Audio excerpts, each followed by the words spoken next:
Ready start. जैसी आशंका थी वैसा ही हुआ। कांग्रेस को अमेरिका के साथ होने वाला व्यापार समझौता भी रास नहीं आया।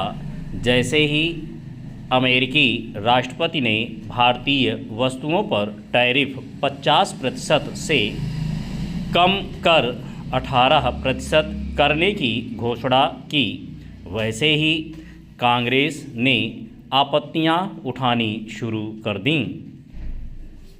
यह सही है कि व्यापार समझौते संबंधी ट्रंप की पोस्ट से कुछ सवाल उभर रहे थे, लेकिन इन सवालों का जवाब मांगने के स्थान पर कांग्रेस नेता इस नतीजे पर पहुंच गए कि प्रधानमंत्री मोदी मजबूरी के कारण इस समझौते पर सहमत हो गए।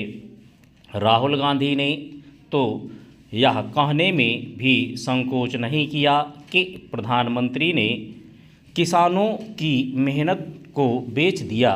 कांग्रेस को इस समझौते को लेकर बनी सहमति पर आपत्ति उठाने की इतनी जल्दी थी कि उसने न तो यह देखा कि अमेरिकी राष्ट्रपति की पोस्ट पर भारतीय प्रधानमंत्री की पोस्ट क्या कह रही है और न ही वाणिज्य मंत्री के जवाब की प्रतीक्षा की। जब वाणिज्य मंत्री ने यह स्पष्ट किया कि व्यापार समझौते में कृषि एवं डेयरी क्षेत्र में भारत के हितों की सुरक्षा होगी और अमेरिकी व्यापार प्रतिनिधि ने भी इसकी पुष्टि कर दी, तो कांग्रेस के पास कहने के लिए कुछ नहीं बचा। फिर भी उसने यह कहना शुरू कर दिया कि सरकार की ओर से इस बारे में संसद में जानकारी क्यों नहीं दी गई।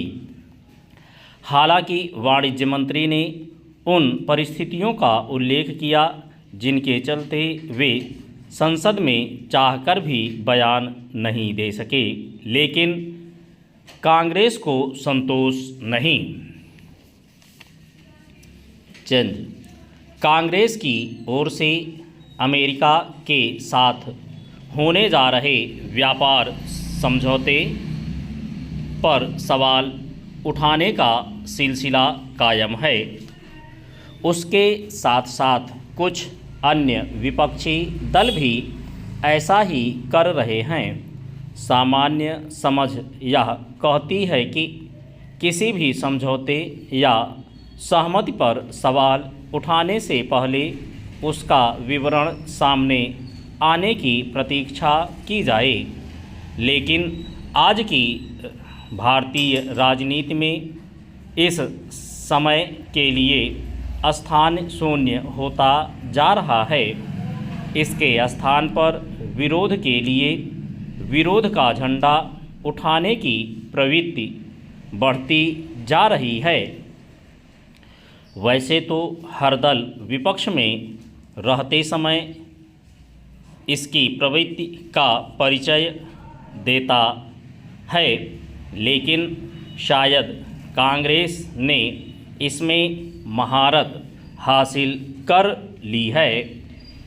इसी कारण उसकी आलोचना निंदा चर्चा में तो आ जाती है, लेकिन वह न तो कोई प्रभाव छोड़ती है न किसी सार्थक बहस को जन्म देती है और न ही सत्ता पक्ष को अपने रुख रवैये पर विचार को बाध्य करती है।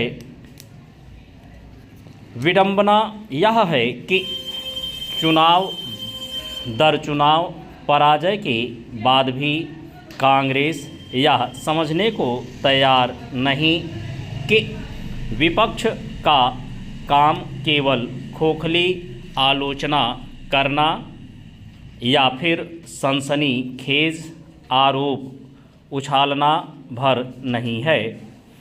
सरकार के हर फैसले का हर हाल में विरोध करने की कांग्रेस की आदत इतनी अधिक बढ़ गई है कि